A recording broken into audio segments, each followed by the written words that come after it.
Hey there! Remember, this week we are looking at 3 common and horrible mistakes that we make when we're listening in conversation. And we are on today to the 3rd horrible mistake, which is avoiding the conversation with that person who has the really difficult accent, or who talks really quickly, or who we find really intimidating. Just not having a conversation with that person. So if the phone rings and it's them, I don't take it. If I have to have a meeting, I can't go. Or I go to the meeting, but I don't speak because it's that person, or it's those people with that accent, or it is that important situation. Of course, by avoiding that person or those people or that situation, you are never going to improve communicating with that person, those people, or in that situation. The only way to really improve, to actually properly improve, to start to feel comfortable and to improve your communication skills in that situation or with that person, is being with that person and being in that situation. The more you avoid it, the more you will generally avoid things that are difficult, and not just with English. And the more you are depriving yourself of actually doing things that you want to do. Because having that conversation with that person or being in that situation is part of your job.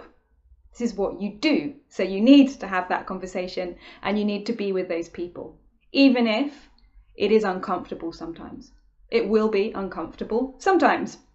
Who said that life was comfortable? Life is being alive. Life is living. Communication is also alive. And there are times when it is very fluent. It is times when we're very comfortable, we're understanding. And there are other times when we don't.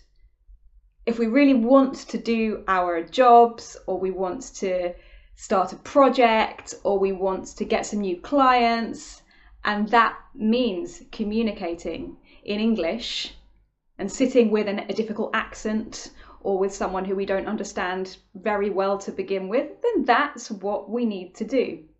And I remind you of one of my tips in the first video: record the conversation.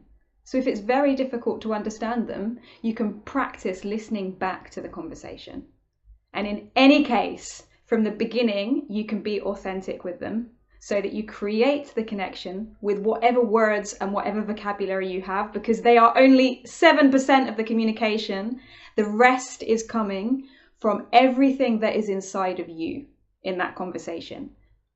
If what is inside of you is fear and avoidance, that is what is going to be created in the communication. And that often comes across when you are talking to that person and you're feeling afraid and you don't understand. Instead of saying, "Oh, sorry, could you repeat that, please? I didn't quite catch that." You say, "I don't understand." Really bluntly and really sharply, oh. And it makes the conversation a little bit tense, unnecessarily. Thus, my challenge for you today is to go and have that difficult conversation. Whether it be because the accent is difficult, or because you don't normally have a real conversation, you don't pick up the phone, or you don't speak in the meetings, or you just never speak to someone in English. Today is your day.